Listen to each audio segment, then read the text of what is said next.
Welcome to Borak Projex, your favorite project management podcast where we go beyond project charters and charts and deep into the minds of program and project management icons and leaders. I am Alex Zulkarnain, your host and fellow project practitioner. And this podcast is brought to you powered by our sponsor, PXP, or Project Excellence Partners, your trusted partner in project excellence. In every episode, we will sit down with the real builders and champions of progress, the otais, the sorcerers, and the superheroes of the project management world, to unpack and learn what it really takes to deliver projects successfully. Now, this is a very special episode 11, the episode finale for season 1. This podcast, as usual and forever will be, with no fluffs, just real talk, straight from experience. And are you ready? Let's bring it on.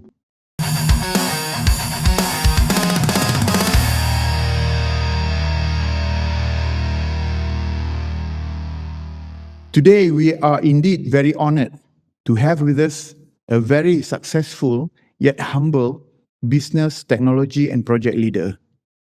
He is Dato Kamarul Redzuan Muhamed, the founder and group CEO of Uzma Berhad, which is listed on Bursa Malaysia main board. He's also the former president of Ansara Malaysia. He's the director in several Uzma-related and associated companies, Stegap Ventures, Petroleum, Uzma Engineering, Sazma Aviation, and many more. He's the EY Entrepreneur of the Year 2025 Malaysia and will represent Malaysia for World Entrepreneur of the Year in Monte Carlo 2026. A prominent and frequently featured speaker at space, energy, and innovation events. A project visionary, in my own words, in the areas of oil and gas, renewable energy, geospatial and digital, and space technology.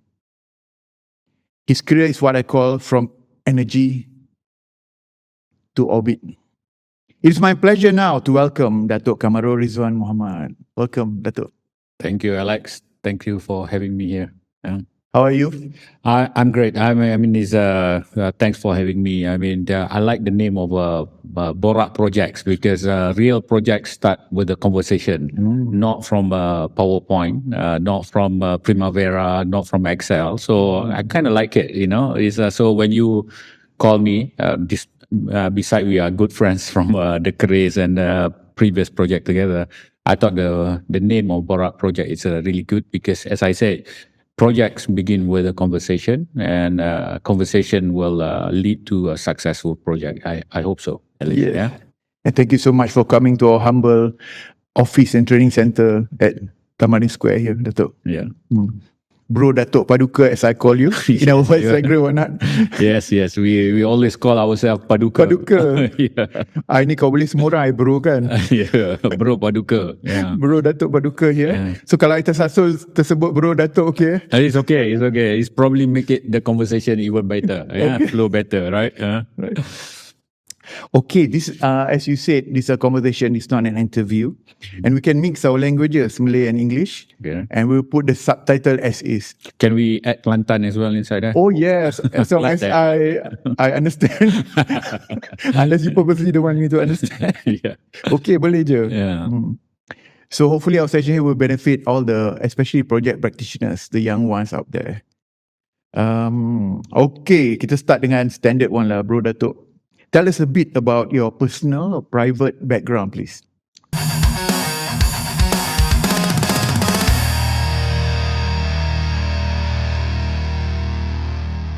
Okay, I'm more than 50 years old already, despite what people think I'm a bit younger than that. Okay, I started as a petroleum engineer. I went to school in the US called Colorado School of Mines and graduated as a petroleum engineer. But when I get older, I like to study more. So I'm pursuing my PhD in marine archaeology, but just finished my master in marine archaeology, part of my hobby. Okay. Oh. So recently graduated from UMT from what do you call this, marine archaeology. And so I believe if I'm not a entrepreneur, I will be the archaeologist, probably looking at treasures, hunting for treasures, especially in.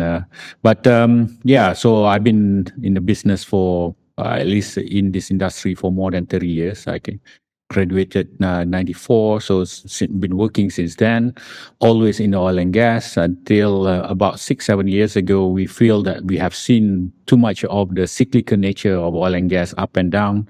We must pivot, not entirely pivot. We must transform the company. So 7 years ago, before COVID, we launched our first 5 years plan to diversify the company. Since then, I've been doing beyond oil and gas, including, as you introduced me rightly just now, including space. So we are doing anything from subsurface, because that's how I started as a petroleum engineer, subsurface engineer. Then we do surface thing mainly with the project management, EPCC projects, and then what you call well services.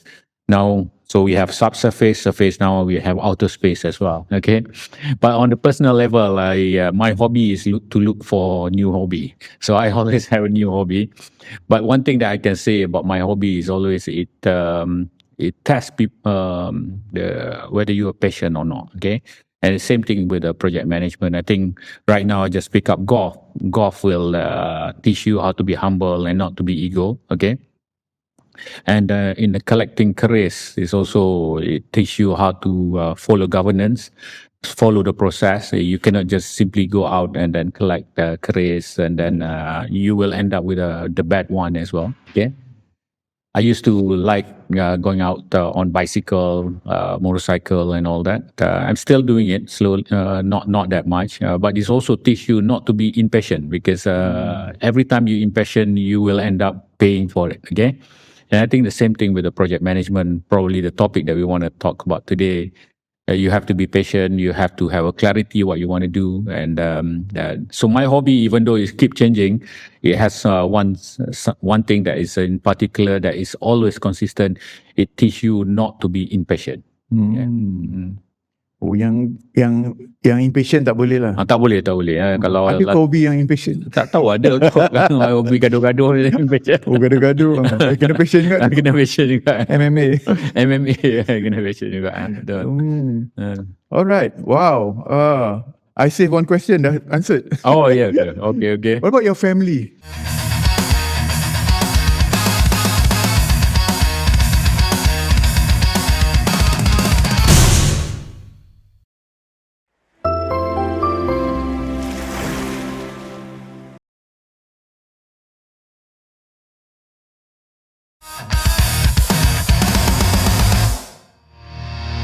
Family life. Okay, family life. I'm married with 4 children, and the company that I like called Uzma is the name of my eldest daughter as well. She's also a petroleum engineer just like me. Okay, and she's currently working. What do you call this? She just been transferred from Houston. She's been working there for the last 3 years. Just been transferred to Jakarta. And then my number 2 just recently graduated and currently working. Number 3 still studying. So 3 putri, 3 Charlie's Angel, and then the last one nak bongsu, Keris ada seorang.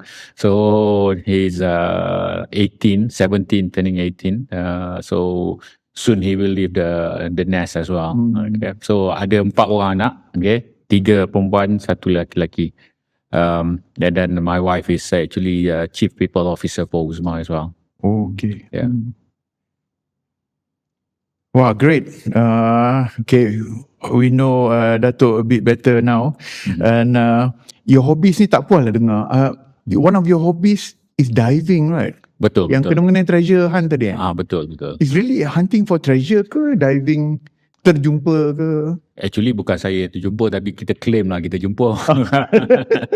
No, it's actually I mean, I do archaeology, but archaeology doesn't mean you go hunting. You try to understand.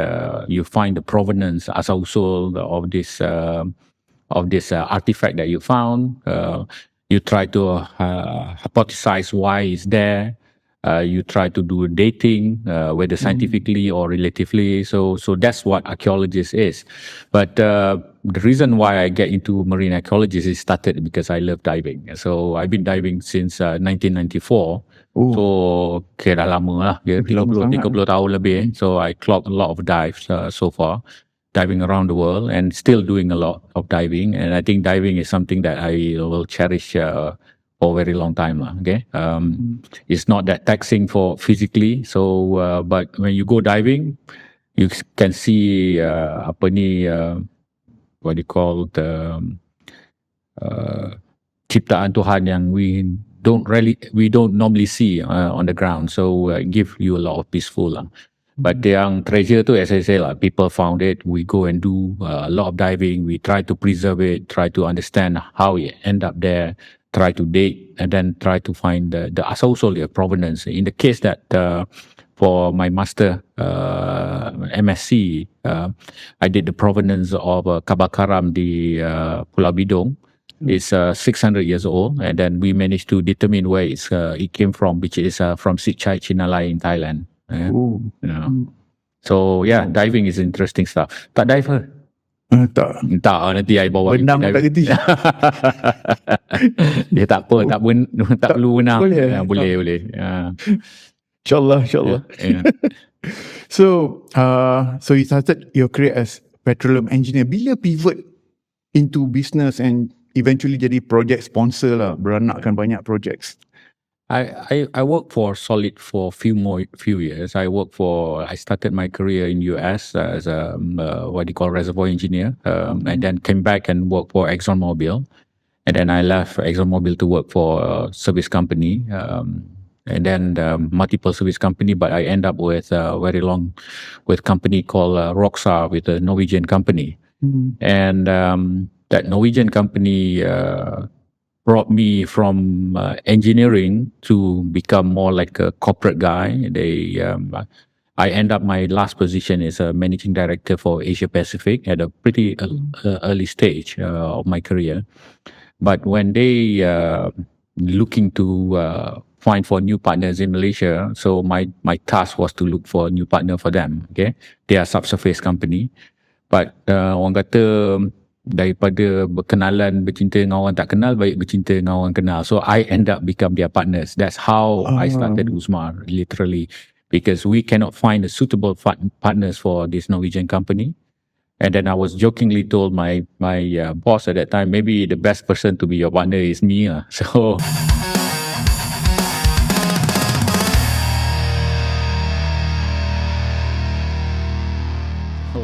and I thought they just laugh off, but they actually took it very seriously. They went back to the board and then they said, look, we found the partners, but the partners cannot buy the shares from us. So they funded me to take over the shares. That's how it started. So it's kind of accidental, but it's always in my mind that Malaysia has a lot of talent. Okay, ramai yang pandai buat kerja, tapi was not given opportunity. So in the case of mine, I always thought that one day, especially in the area of subsurface back then, we have a lot of geoscientists, petroleum engineer, but we never own the ability. We actually become pekerja. Okay, so it was my dream since back then. I said one day we need to have a good subsurface Malaysian company. That's basically how it started. Wow. Yeah. And then that business grew from a very small company. It's just two of us from the beginning. Right now we have more than 1,000 plus people operating in maybe 40 countries now, and then with more than 100 plus clients worldwide. Oh, yeah. Impressive. Memang sesuai lah jadi the finally episode for Borak Projex. Yeah. Banyak nak korek ni, nak check ni. Boleh. Okay, nak tanya about your roles as project sponsor lah. You sedar ke tidak kan?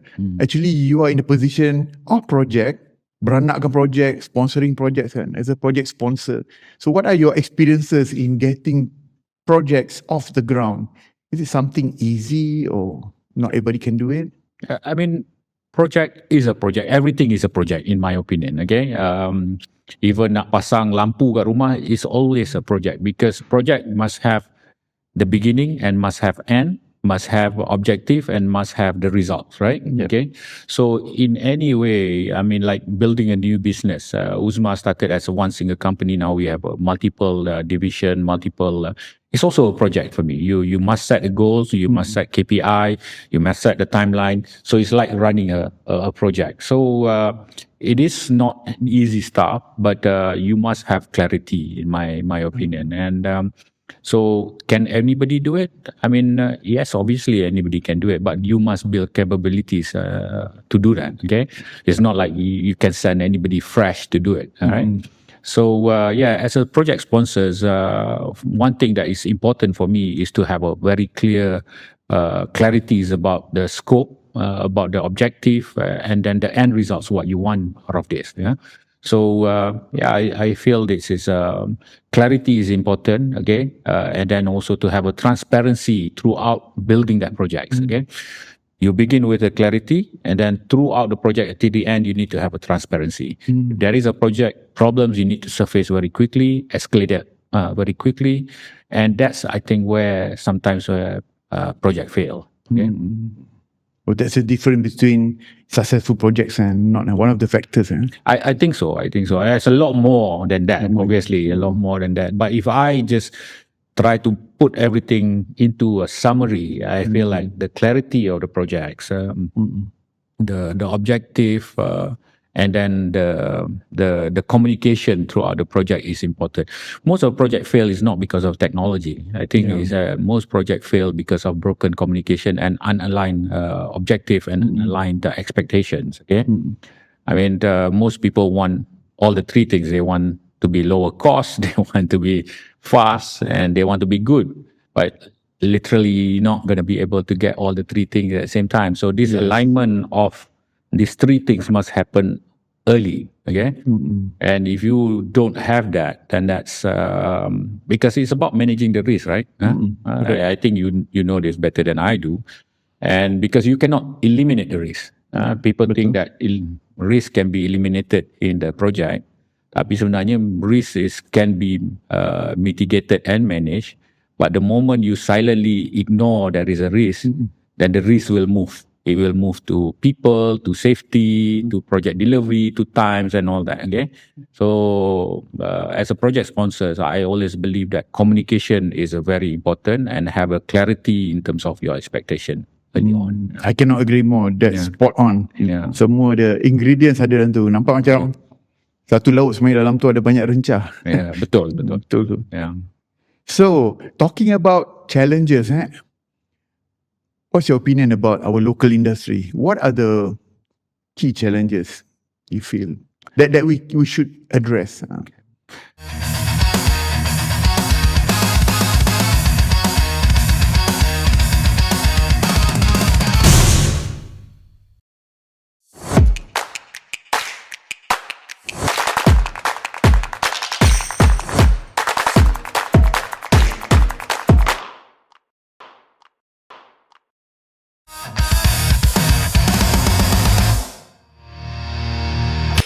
I think if I want to be completely honest, I think we are not lack of talent. We have a lot of people with talent. Okay, yourself, and then we have a lot of good people who know how to manage project. Okay, but I think going back to what I said earlier is I think is alignment is where alignment of expectation is not there. Okay, many years ago when we start the project as I think there is a bit of a better alignment. But as the situation getting worse for the industry, oil price crash many times, people are trying to transfer all the risk to become very unbalanced. Okay, and when that happened, and expectation is not aligned. Okay, you as I said, you cannot eliminate the risk. Okay, the risk need to be shared. Okay, and we've seen a lot of new project become lump sum, with very rigid lump sum. There's certain things you cannot lump sum it, okay? A certain thing you can. You want to mitigate the risk, you lump sum that. And if it's correct to do that, that's fine. For example, I think in the case of engineering, maybe you can do that because it has a very clear things that you want to do. But in the case of For example, you want to do refurbishment, you never know, and especially if the project span over many years. Yeah. The steel price goes up and down, forex goes up and down. I mean, weather. People try to put a risk into one area only, and I think that is the biggest problem. I think so. To answer your question, I feel maybe contracting is the biggest problem. Okay, I mean everybody is driven to lower the price down, and I think that's we have to respect that. I think. The day of easy oil is long gone. Okay, so people has to find ways on how to reduce the cost, but reducing the cost is not by cutting the price entirely. Okay, people can use technology. People can use specification. For example, right now people are asking for example, I'm using a PTS, so senang orang nak faham kan, but it's not necessarily PTS lah. People are asking for PTS standard, which is hydrocarbon, for non-hydrocarbon metals, for example. I seen that before. Okay, so yeah, you can change specification or you can change contracting. For example, when people do 1 year contracts versus people doing 5 years contract, then you have a different what you call you can lose at the roundabout and win at the corners. For example, for the service company like us. Okay, people has to understand, both sides has to understand that people do business to make money. Okay, I mean the business entity is about profitabilities, about returning back to the stakeholders, right? This is not NGO, okay? So people has to make money, and I always liken this to actually bila kita renovate rumah. Kalau saya punya my favorite contractor buat renovate rumah ni, Aceng kat rumah saya lah. Ceng ni mudah saja dengan dia. As long as dia boleh buat duit, dia okay. Alright. So I think we have to allow that in any projects. Okay. So maybe I'm rambling a little bit, but in the case of project management issues in Malaysia, I feel that sometimes we are expecting too much, and then we are throwing the risk at one corner. It can be both sides. It can be both sides. I'm not talking about service company always being victim, but sometimes service company pun taking things for the rights. Okay, so you have to have this balance, and this imbalance of risk, imbalance of. I always like to say the concept of duality. Okay, dalam Islam pun sama kan sebenarnya. There is a concept of duality. So risk dengan reward. Risk, bila kita nak reward, there's certain risk that you have to take. Okay. And in project management, it's about managing the risk. Okay, and but not all risk can be eliminated. So that's how I feel that there is a bit of imbalance. Maybe I pause there first. Biggest thing that we probably want to improve over here is a contract management, contract balancing. You know, many years ago there is even a contract that.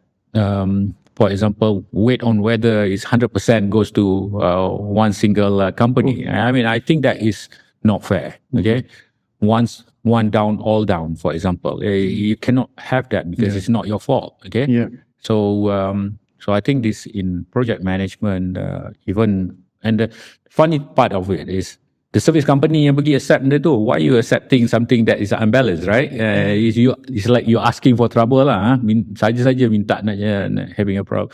It's like you asking to go into the ring with Jojo lah. You know you're gonna kena hand. So I think that is how I feel it lah. Okay, contractually it has to be balanced. Risk and reward has to be balanced. Okay, and the expectation has to be aligned. Okay. Very solid. It doesn't sound like rambling to me. It's solid point by point, and it's quite consistent with the other otais lah. Tak ada ni. So the young ones yang one day jadi project sponsor would know better lah. Hopefully, Hopefully, not for the current generation ni kan, the young ones. Wow, dapat banyak ni. So, bro, Dato'. I'm very interested in the space technology projects you initiated. Maybe you can, educate us a bit more. Okay. Sebab ramai tak tahu yang kita actually ada efforts venturing on space technology.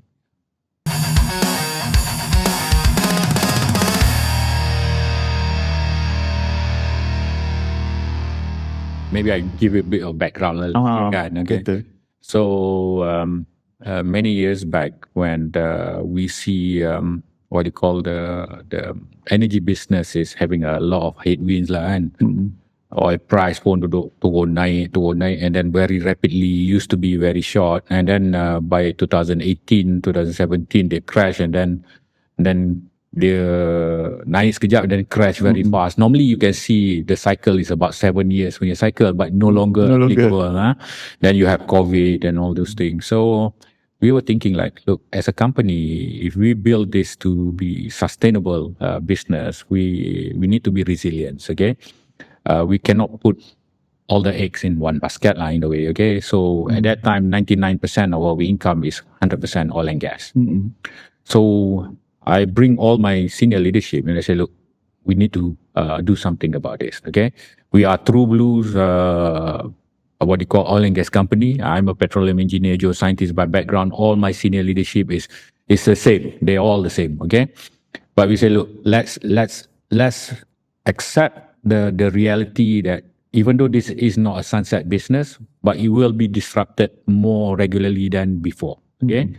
So we need to have something that a bit more consistent in terms of income, that has a bit more, kalau yang ni turun, yang ni naik, so that there is always, so the simplest one we thought about that, maybe kita buat downstream lah, sebab kita ni upstream.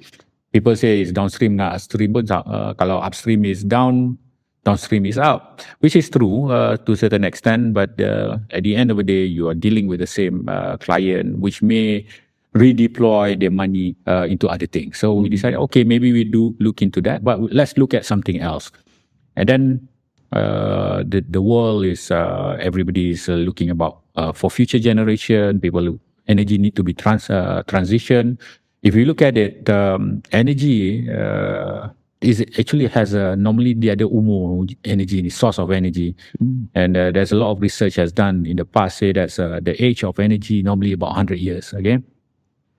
So dulu orang pakai coal, maybe for 100 years. Maybe people use kerosene dulu pun, also lasted for about 100 years. Okay, so when we look at it, I mean, kita punya petrol ni pun almost 100 years already. Okay, even though gas is a bit younger than that. So we say maybe lah, betul lah, we need to pivot a little bit. So we look at it. The government pun come up with a policy about where they want to be in the future.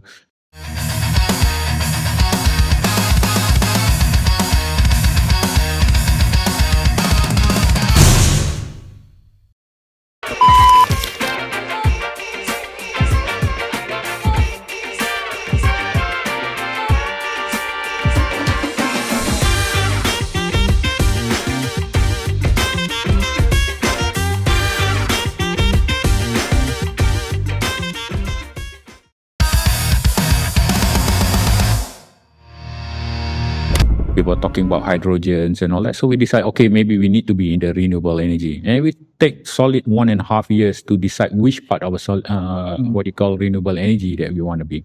I can talk about that a bit later. And then the other one that we say, okay, look, energy is still energy lah. Then we need to have something else, because energy, before it goes to the final destination, it could be hydrogen, it could be solar, it will have what you call, we call it destination energy lah. The final energy, but in between there has got to be transition, okay? And the best transition energy is obviously gas lah, because gas already pretty matured, okay? LNG is a seaborne business. People can send LNG all over the place. So we say, okay, let's get into trading of this, because until it get to destination, we have to fulfill this through this. But we say, okay, by doing that, we're still in the energy business, right? Let's look at other things, okay? Takkan nak buka kedai makan, okay? Because I mean, pivot to completely pivot. We need to look at the skill set that we have. So we go back and then look at what skill set we have. And one thing that we feel, we like complex project management. We think we are good when it's complex. We like it, okay? Nombor dua, kita kata it must have a growth story lah. Benda ni kena bukan sunset industry. Why do you want to go to other sunset industry? Masuk satu sunset, pergi ke sunset. Tak boleh lah. It has to be new. It's something that has growth. The third one we say is also it has to be high barrier to entry. Tak semua orang boleh buat. Okay. So it must be technologically advanced, probably expensive to do it. Okay, we feel that we have ability to raise fund. If we don't have enough money ourselves, then we probably can go out and raise fund. We think that we have ability. When we look at it, kita tengok sana tengok, we set this as envelope lah, and that give the birth to the space business. Okay, it's a complex project management, high barrier to entry, technologically is advanced. What you call is expensive. Okay, and then the third one is has a highest growth. Okay, you wake up in the morning every day without realizing you already doing space related things. Okay, you call orang nak order Grab, for example, that is a space technology because without GPS, which is to tell you where the stuff is and all that, you cannot do that. Okay, your phone, while you can be a terrestrial punya line, but that could be also directly from satellite. Okay, tengok Astro is also using a satellite, and then and behind the scene, what we don't know, penjagaan keselamatan negara is always been using a satellite data and all that. So for us, this is number one. It transcends one single industry. It's not only oil and gas, not only energy, but it can be into banking, it can be into plantations and all that. So satu industry down, ada industry lain back. Okay, but still, and it's all about data and digitalization. So we decided to get into space. So panjang sikit story to say why we get into space. Okay, then space ni pula macam oil and gas juga, dia ada downstream, midstream, upstream and all that. Okay, and the cheapest one to go in is the downstream first lah. All these software algorithm for you to take the space data and then come out with a idea to solve the problems. Okay, so that's how we started. That's how we started with the geospatial AI group. Okay, so we form a group to be able to write some algorithm to take some space data. Okay, and then give actionable what you call solution to the people. For example, kalau ada banjir ke, ada cerun yang, so we use the data that we get it from other people and then tell people. So that's how we started. For the first few years, we started that, and then we get traction. We come up with our own algorithm. We solve some of the very demanding problems, and then we say, it built a lot of confidence. Then it relates me back to the year 2007 when we first, Uzma ni gone through a few process lah. At the moment, Uzma 4.0. Uzma 1.0 is when we actually do consulting kind of work. Okay, Uzma 2.0 is when we feel that we are started to own the technology. Okay, 3.0 when we diversify. Okay, but now 4.0 is we are venture buildings lah. We build more ventures.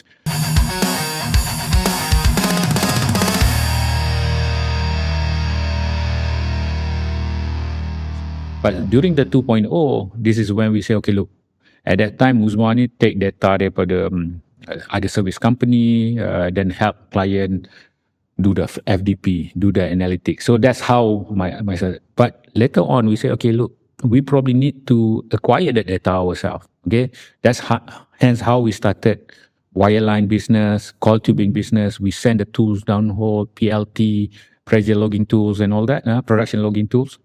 That's how we start. We evolve ourselves from just doing analytics. We acquire the data.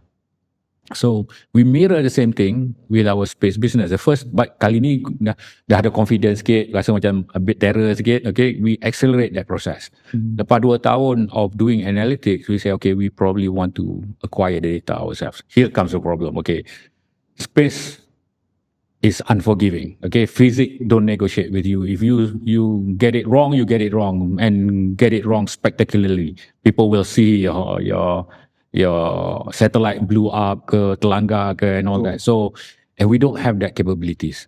So we decided back then to start a project what we call it skunk work, because we don't want, because we feel that people like skunk work very quietly kan, as Apollo and so we do it very quietly. We form a small team. We bring people from outside to support us very quietly, working on level 6. People say, siapa lah 4-5 orang ni datang. But the mission at that time was very clear. We want to acquire our own data. We want to be the first Malaysian company, commercial company, to launch our own satellite. So we have that clarity from the beginning, and we say, okay, we have zero tolerance for failure this time. Okay, because this one we cannot fail, because it fails spectacularly, and it will cost a lot of money. So you can imagine how many hoops and loops I had to jump through, because nak kena dapat approval from my fellow colleagues, approval from my oversight committees, and before we go to the boards. So that's how we started. We say, okay, look, to make sure that we own our own data, memang data integrity, data kita je, bukan orang lain punya. So we know how to tweak make sure the data is right. So we must have this on our own. So we started that very quietly. We set a target in 3 years or 2.5 years. Mula-mula start dengan 3 years, then boleh buat ni cepat lagi. Then we bring it 2.5 years, and then 2 years. Okay, we want to launch our own satellite. So and obviously we don't have partners, so we look for partners for that one. And Alhamdulillah, on I think it's 23rd of January this year, we launched our satellite called Uzma Sat 1. Not only is the first commercially owned satellites by Malaysian, but it also has a very high resolution, 0.5 meter. And the best thing about that as well, we managed to build a business model where we gang dengan a few satellite owners, so that we form a constellation. So satellite ni kan dia lalu bumi kan. Kalau dia lalu macam tu, kalau you seorang-seorang nak lalu balik katalah I daripada Tumpat Kelantan kan, nak lalu Tumpat balik 7 hari lepas tu baru sampai. Dia pusing satu. And then tiba-tiba hari ke-7 dia pusing balik, ada awan. Ambil gambar tak nampak. So you have to wait for another 7 days. So we said maybe we should form a constellation with various people, so that ada 40 lebih satellite, so we can revisit each place to faster. So we has what we call is very high resolution and very high revisit satellites as well. So since then we have grown leaps and bounds, and earlier this year during Lima, the government also has agreed and awarded us to build the satellite for them. So inshallah we will build another satellite, entirely not for us but for the government. Okay. And inshallah, if everything goes well, we will launch that in 2028. This is a bit more complex satellite, more complex than what we have, but I cannot talk more than what I already say lah. Okay. Oh, building a satellite. Okay. Okay. All right. So maybe just to it's 15 January. So I think you can change that. Okay. Okay. Alright. Menarik lah. So, projects with facilities in space. Technically, satellite is in space, and how do you start with the technology? Takkan kumpul orang je boleh.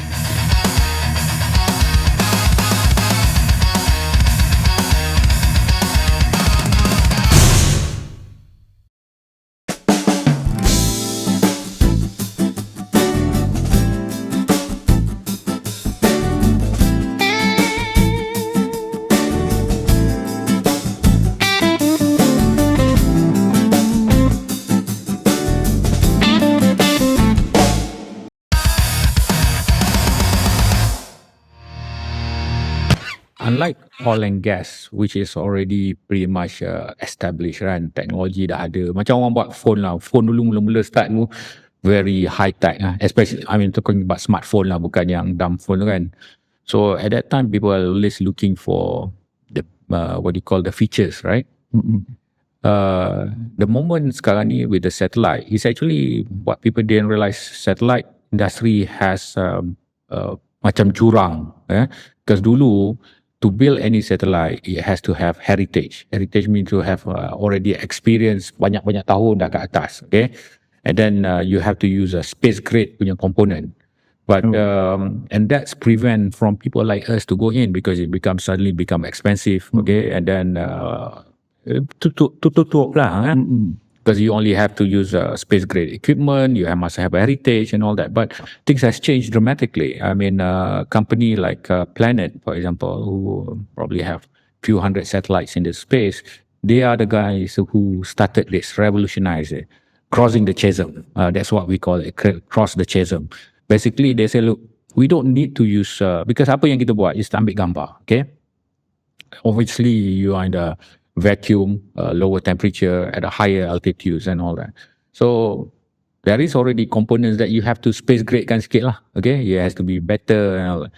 So in terms of technology, there's plenty out there already. So for us as a project manager, how to build this is to find the right partners, find the right people, to come up with the right project scoping, to decide what you want to do and when you want to get it done. So yeah, it's not just about people, but you also need to have partners who are willing to fulfill your objectives and your vision as well. Okay, so we're glad to work with multiple partners, and mainly is a company called Satellogic, which is based in Argentina, and so we build a satellite with them. Okay.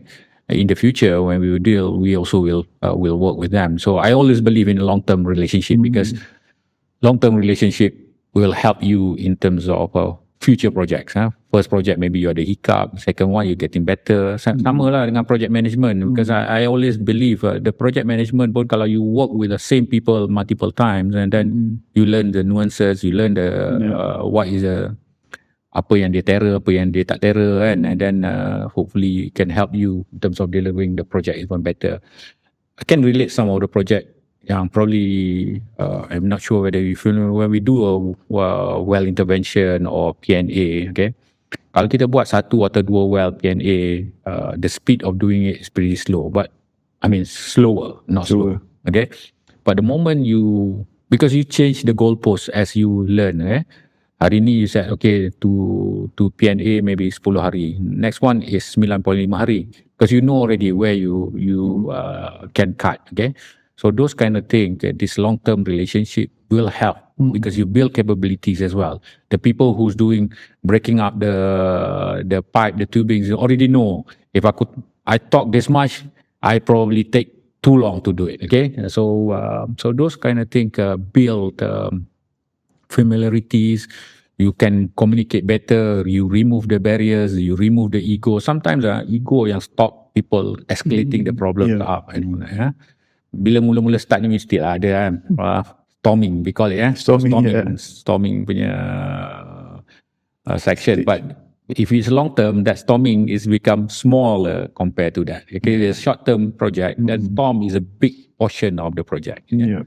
So anyway, going back to your question, so now space has become a big project. I'm currently a pro-tem president for Malaysia Space Industry Consortium. So basically, we are trying to build a space industry in Malaysia. This is under purviews of Mike, which I happen to be board of directors for Mike. This is Malaysia Industry Government High Technology Think Tank. Okay, so we are trying to spur the industry. One thing good about the space industry, maybe this is slightly story ni tak kaitan dengan project management, but Malaysia launched what they call it, the blueprints, they call it Malaysia Space Exploration 2030. Very clear objective, very clear KPI, what they want to be. We want to do at least 1% of national GDP. I want to create about 5,000 skilled job, and then there's a lot of things in the SISP and MSC 2030. So very clear. That's why I say the clarity is important in our project management pun clarity is important. Yeah. So story ni mengata-kata sikit tapi it's related lah. Susah dapat cerita je ni. Hey guys, project engineers out there, the space ni industry, multi-industry technically. Yeah, it's I mean, in the past, I always worry about where is this spacecraft engineer who just graduate, where they're gonna find a job and all that. But I think with MISA is the government agency that looking after the space. They have a very clear objective and they have a very clear strategy. We as an industry is going to support that. Hopefully, if we do this, it will create the ecosystem that spur the space industry in Malaysia lah. Okay? Dulu aeronautical engineering tak tahu apa nak buat kan. Betul. Main masuk je. Sekarang dah banyak juga kerja kan, laku dia orang mengata-kata pun. But hopefully kerja kat Malaysia lah kan. Kerja kat lain. Betul. Alright. Wow. Oh, I got what I wanted actually. Nak korek pasal space ni sebenarnya. All right. You talk about resilience, kan? Resilience through the all price crash 2014 to 15, and then COVID before that 2018 are the shocks. And how do you survive? Kita run projects, kan?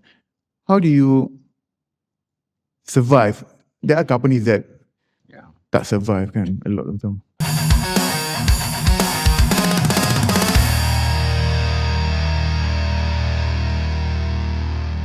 I mean, first of all, you must say that it was not an easy time lah. It was a very difficult time. Personally, you know as well, I was severely affected by COVID as well kan back then. Okay, Yeah. so it was a tough time, but the tough time require a tougher measure lah. So at that time we have to make a tough decision. Okay.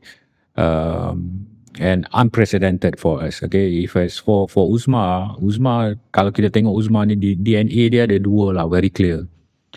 Satu is we are entrepreneur. Kita ni memang entrepreneur lah, walaupun kita corporate, kita entrepreneur. The second one, we are family type. Okay, because that's how I started. Dua orang je in Uzma, and then we grow among friends. Kawan-kawan join, and then family members join. So, and we treat everybody as like family. Uzmarians is our family. Okay. So when tough time came in 2018, and then 2018 was good time actually. 17 when the oil price crashed. 18 when we acquire a company. We spent 100 million back then. 3 weeks after that, oil price from 147 goes down to $40. It was tough for us. So, but you have to make that decision. You have to hati kering. You have to make that decision. We have to let go people. We have to shrink our operations, and that's sometimes that has to happen. It was not a nice thing to do. Okay, but you got to do what you got to do lah. Okay, so. But we also learn from there. We also learn that the cyclical nature of our industry has no longer have a pattern. Okay, it's no longer strictly because of geopolitics. It can be caused by many things that nobody can predict. I remember actually dulu my professor, Dr. Ramona Graves, she told me that, okay, if you can predict the oil price, you better not become an engineer. Because you make a lot more money by predicting the oil price, okay? Which is true lah, kan? Kita boleh tahu macam tu. So, means that we cannot ever predict that, right? So, because of that, we must transform the company lah, okay? So, we have a transformation team in Uzma to say, look, what we have to do. We look at our problems, we look at our financial, look at our structure, look at our business, and I say, look, we need to transform, okay? Does it mean that we have to pivot? Maybe in some cases, maybe we don't. Okay, so the continuous changes that make us a bit more resilient, lah. Okay, then our ability to make tough decision is actually is also important quickly. But having said that, I think we are living. Our ecosystem doesn't allow us to make that decision as quick as we can compared to our competitors who operate from overseas. Their ecosystem allows that. Okay, our ecosystem is very much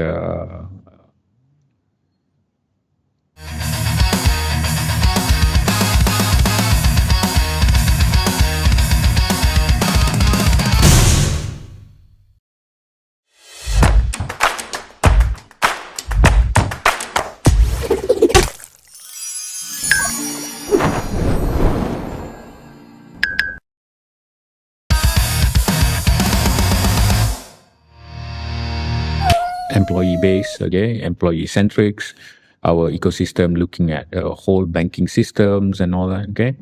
Dekat luar sana ada macam-macam tools for them, right? They have Chapter 11 to to protect themselves. We don't have that kind of thing, which is then you have to think differently, okay. So in my opinion, you have to act very fast. You have to be agile. And then you have to be able to make tough decision. And then tak payah sentimental lah dengan some of the business. Sometimes the entrepreneur's problem as entrepreneurs, which is ada baik dia, ada buruk dia. Sometimes we are a bit nostalgic about certain things that we do. Betul. Okay, I mean, There's a lot of nostalgia. If you look at it, Uzma at the beginning started as a manpower company, and that's how we grow, we consulting and all that. But we decided to not to do it anymore because of for various reasons lah. We don't need to be nostalgic about that. Wow, that's a good advice actually.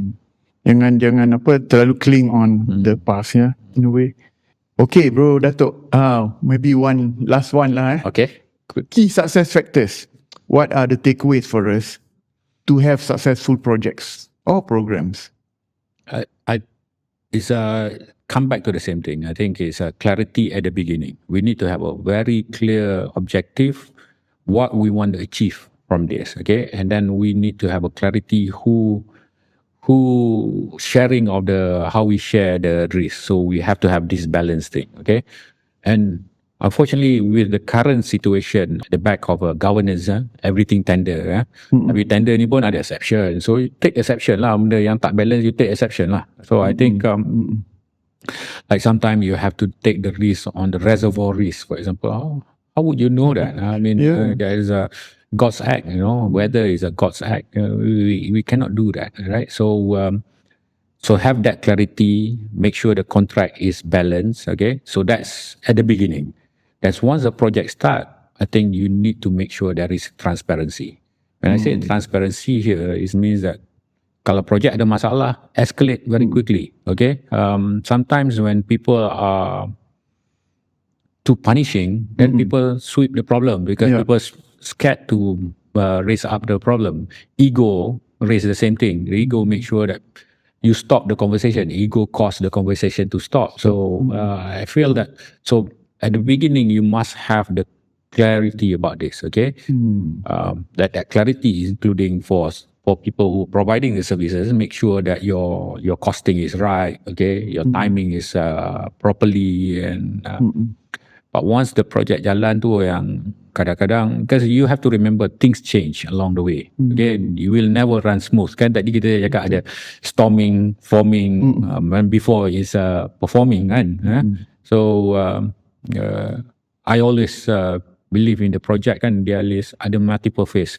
Phase pertama is people say elation. Okay, kita menang project ni. That is the best time. Then suddenly we have, so excuse my word, there is a phase where you call oh shit punya problem. Okay, suddenly we realize we probably bite more than what we can chew. This project ni memang ada problem. But this is where the conversation must start. Okay, we say okay, look, there are certain things that we have to change over here. Okay, and then after that baru kita ada the next phase is people start blaming. I'm blaming you, you blaming ni, kau orang punya problem lah, bukan, that's not my problem and all that. Then after that baru people slowly realize it is my problem, but it's also this is a problem, but it's also my problem. Okay, if I don't solve this, it's my problem. So people need to work together to solve this problem. Okay, and I think that's where sometimes it's lacking, and that is because of there's no transparency in terms of communication. Okay.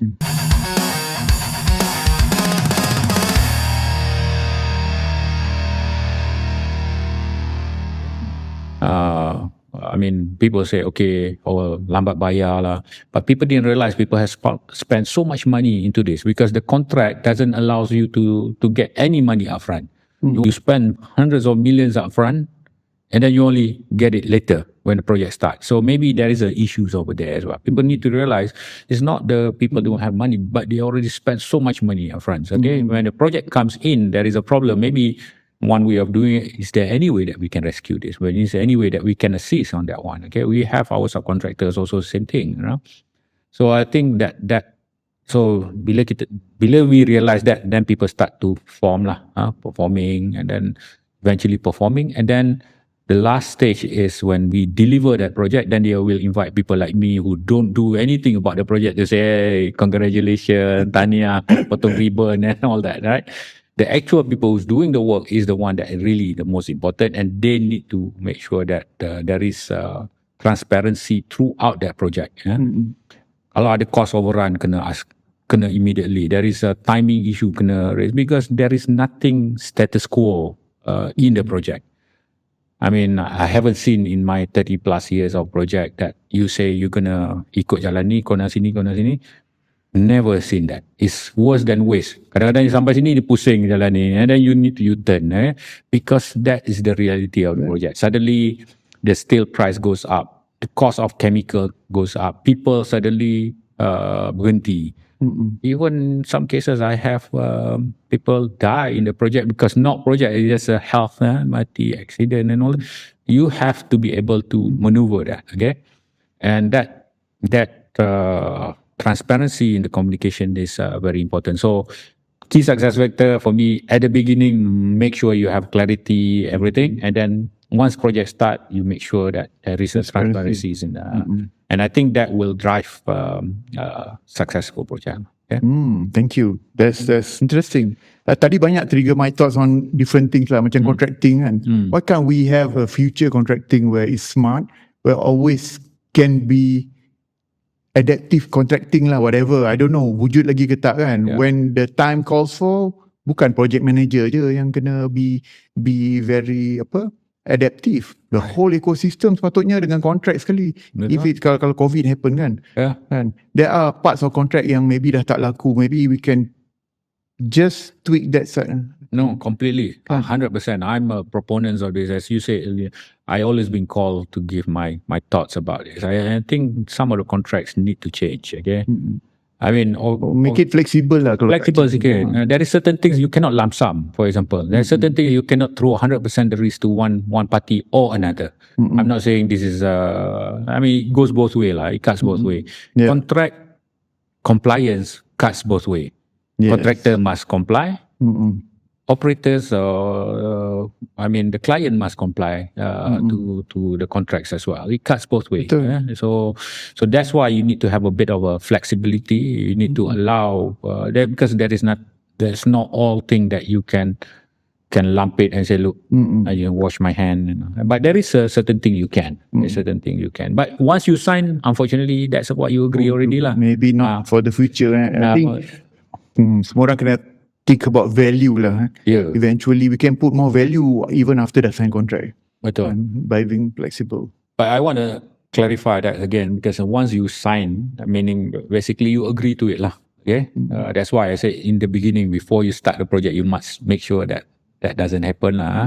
But upon mutual, mutual kita boleh flexible. Boleh lah. I mean, orang legal, orang contract pun orang project. Kalau involved dalam project, the practitioners sebenarnya bukan project manager and the project team saja. So give them, or they should think about, or the fraternity should think about being adaptive lah. It's more menarik kan. It's creative endeavor you can do. I agree. Tak rigid sangat. Tak rigid. Okay, we're going to the last segment. Okay. It's called the rapid fire. So how do I answer this? Very rapidly, is it?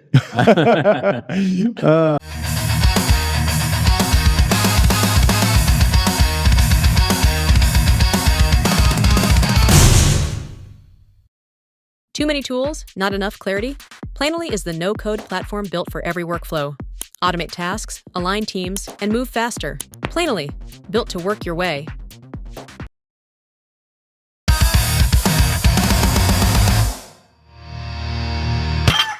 Yes for the answer, but you can explain why you choose either one. I'm going to give you two options. Oh, okay. So it's A and B the 12, 13 questions of this or that. All right. It can be statement, phrase, or words. All right. So, and you have the option to explain why if you want to. All right. So, first one, Okay, Dato. Rare meteorite or gold? Meteorite. Because I'm a Chris guys, and then Al-Hadid is come from sky. Kan dah agak dah. Kau tanya orang lain mesti cakap gold kan? I pun ambil rare meteorite. This one is probably hard for you to answer. I like hard question. Nasi kerabu with budu or nasi kandar?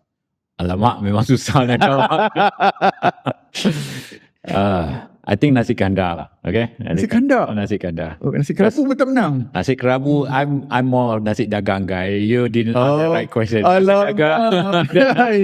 You mau nasi dagang. Okay, sedap lah. Ingat budu tu boleh bagi power sikit. Okay, so nasi kandar menang. Congratulations Encik Pandai. Encik Pandai suka. Okay, books or podcast? Books. Books, okay. I just love books. I like to read, and then sometimes I use books to make sure that I can go to sleep as well. So yeah, books. Books. Yeah. You have libraries in your house? Yeah, and now my new hobby is actually collecting rare books. Okay, so I have a few. I'm participating in a few auctions, getting rare books lah. Buku Nusantara lah, buku-buku macam Skeets, Swettenham, buku yang Wallace. It's all about the Nusantara. Okay.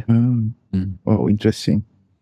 You always have a talent to make anything interesting, Dato'. Okay. Solar or oil and gas? Oil and gas. Oil and gas still. Yeah. Okay. I believe oil and gas still have a long life. Okay. Long life, okay. Macam nak habis, tapi asyik continue je. Yeah, people still find the new resources. And then what people haven't done in a bigger scale is how to clean up our activities. Because the reason why people don't want to do this is because we need to clean up our activities lah. So I think the ideas of CCUS, direct air captures, we probably can clean up our act lah. Okay, we never put the serious money into it. People put billions and more than billions into solar technology, because solar ni bukan baru, tahun-tahun lah kan. To get to where they are now, they spend I don't know, a lot of money lah. Okay. So maybe we should spend a lot of money also in terms of cleaning up our acts as well. Okay? Solar still not feasible as a replacement, right?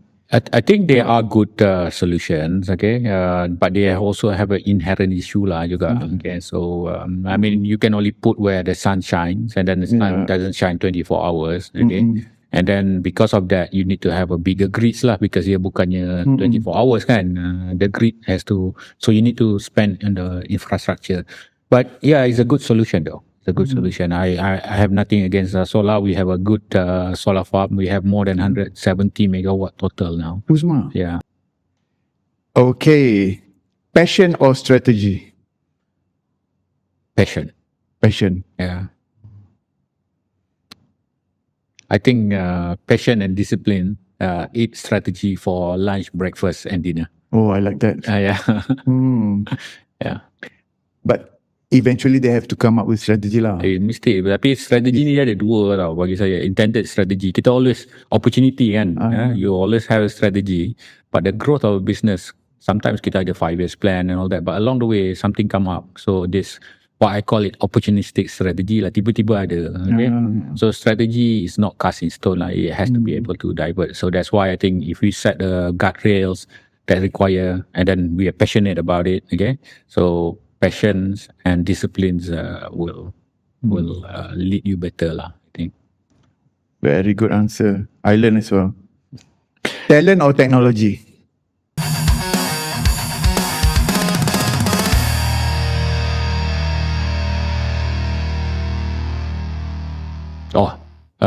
By far talent.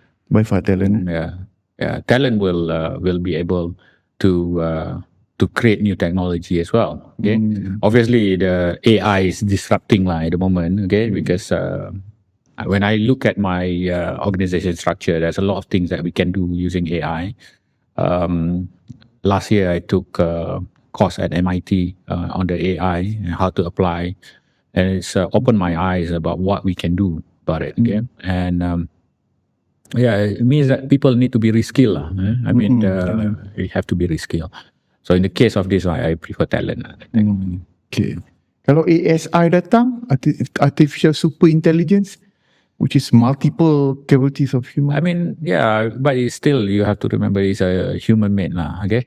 So dia tak boleh go rogue boleh. I think it can. We have seen it already. Go rogue kan. We've seen it already. Dia cipta virus dia sendiri ke apa. Dia boleh buat macam-macam lah. But at the end of the day, we are the Khalifah, right? So we will come up with a better solution, insyaAllah. Yeah, insyaAllah. Okay, accountable for one global mega company, betul-betul top 5 dunia lah, atau accountable for 100 regional companies? That's tough. I think mega companies never been a single company anyway. They are underneath them. There's a lot of companies. So yeah, I mean, I prefer the first Global, one. Global, yeah. But because you have more things that you can improve. Kalau you ada banyak-banyak ni pun you nak kena improve banyak tempat lah. Kan? Betul juga. More focus. Yeah. Okay, ini mungkin senang. Led Zeppelin or the Beatles? Oh, Led Zeppelin. Led Zeppelin. Beatles pun tak boleh kalahkan Led Zeppelin. Tak boleh. Beatles lagi banyak number 1 tau. Ya, tapi tiba dia lain. Ada dua-dua hebat dia, tapi saya tahu saya pilih siapa lah. Led Zeppelin juga Oh, Datuk Rock. Tak semua orang rasa Led Zeppelin. Okay. You still have your guitars kan? Ada. Datuk main gitar juga. Tapi main macam tu je lah. Nowhere near you. I pun tak apa-apa. Dia okay lah. Okay. BMW or Mercedes? I think BM lah kot. BM Apa? Driver's car? Tak jugalah, dia pun bertukar-tukar kan. Sekarang ni I prefer BM lah because I'm more EV now. I think the BM punya EV is probably I have more. I don't think there is a right or wrong answer, but for me is BM at the moment. Macam lebih menarik lah for me. So this between these two is about how they attract the personal choice. Yeah, betul. These palettes. Okay, space or deep sea? Space. Space menang. Deep sea kalau. Ada orang kata deep sea tu macam space orang semua banyak. Betul. But I don't have enough knowledge to talk about it. So I prefer space lah because deep sea has a lot of potential. We invested in one company that has a partner who invested a lot in the deep sea to mine for nodules, for materials, for batteries and all that. Okay. Very interesting. Tiap kali saya jumpa dia, I duduk sembang dengan dia pasal tu je lah. Okay. But it is very interesting. It's unexplored, uncharted. So, but you give me two options je lah. Kalau tidak saya nak dua-dua. Oh, tak boleh. Space Space So alien kat atas, kat laut ada banyak alien. Maybe ada juga. Okay, which superpower? Teleportation or telepathy?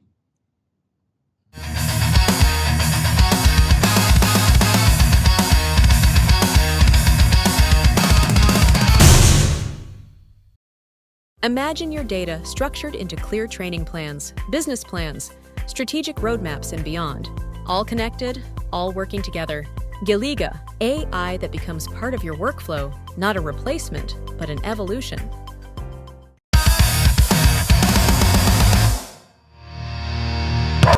Teleport. Tak nak baca fikiran orang? Tak, sebab saya rasa saya dah boleh baca. Tak baca lah, buat pening. Teleport lah. Serabut nak dengar orang punya problem. Serabut lah, buat apa lah. Kita pergi jalan-jalan lah, nak makan nasi kandar pop, pergi ke depan, ke belakang. Kena check dulu kan. Check dulu lah. Okay. Ini pun susah. Mungkin susah. Manchester United or Liverpool? Dua-dua saya tak tengok. Kena choose satu juga. Saya choose satu. Sama. Saya nak bagi kepada yang Liverpool lah. Liverpool. Saya tak tahu, saya tak tengok bola. Okay. Dia orang tengah problem ni, Salah nak keluar ke apa benda. Oh, ya ke? Memang I won't know anything. If you say that Malaysian playing in Liverpool pun saya percaya. Saya memang tak tengok bola. Untunglah Liverpool one up untuk this episode. Okay. Bro Datuk, may I know who's your favourite celebrity? Global pun boleh. Saya rasa Amin Nasir, the Aramco guy, is the guy that I feel that he speak his mind. He do what he say. So pernah jumpa dia? Pernah jumpa in bigger, ramai lah. Ramai.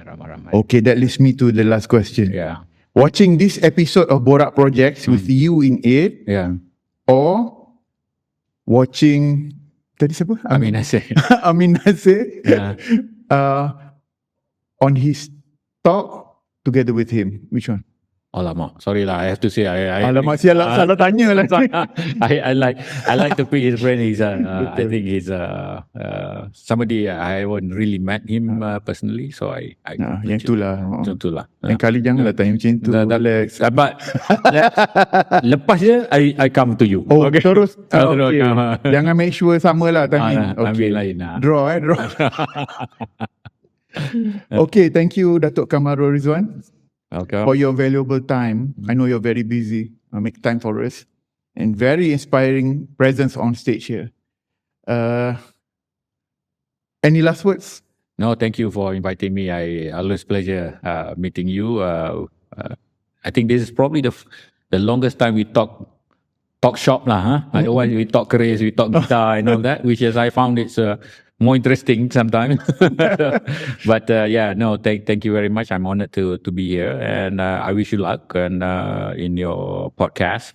I think it's a very interesting podcast, and while I won't promise that I will watch all of them, but I have started to watch it already. So because I think I can learn something out of it as well. So I encourage the new project manager or the old project manager out there to watch this Borak project, because in my opinion, project management begin with a conversation, and this is what it is, conversation.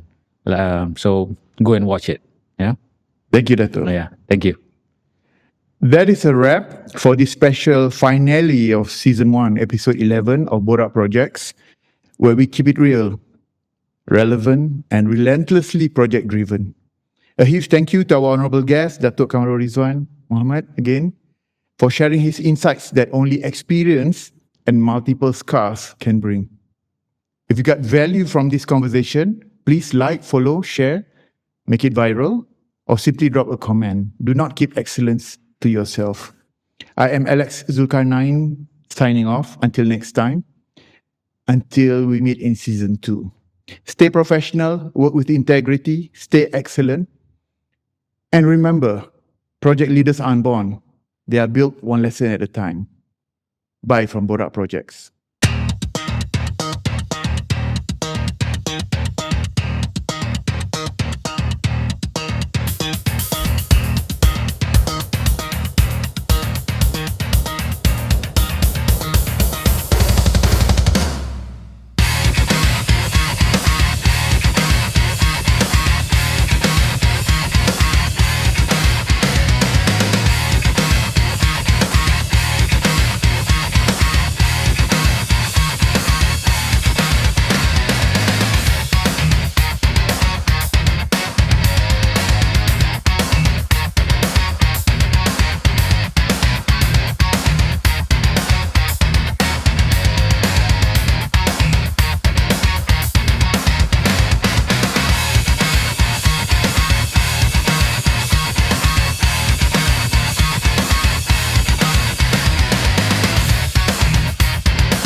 Project Excellent Partners Training Center in Tamarin Square, Cyberjaya. Dia kata piramid tu sebenarnya ada sampai jauh ke dalam. Sampai ke bawah. Sampai ke bawah. Tak tahulah. Okey. I kena cari soalan. We can cut it short interview. Jangan. Ni ada ni. Ada. Cari ni. Okay. Okey. Dah berapa lama kita? Okay. Alright. Okey kan? Okey sangat. Solid solid sangat. Oh, ni nak minta tulisan. Oh. Ada. If you got value from this conversation, please like, follow, share, make it viral. Alamak, hilang pula ni. Nah, air sikit lah. Saya banyak. Mari kita minum. Ni boleh letak kat belakang. Lupa. Ni nampak Okey tak design ni? Oh, cantik. I was expecting tu ada keris sikit, tapi tak ada. Nak buat keris lah lain kali. Kita buat ni lah season 2 ni. Pakai baju tradisional. Baju tradisional lah. Alright. Okay. Thanks, Alex. Thank you. Okay, thanks. Next one kita buat kita kena buat yang borak keris pula lah. Alamak, ni lari pula ni. Okay. Bye from Borak Projex.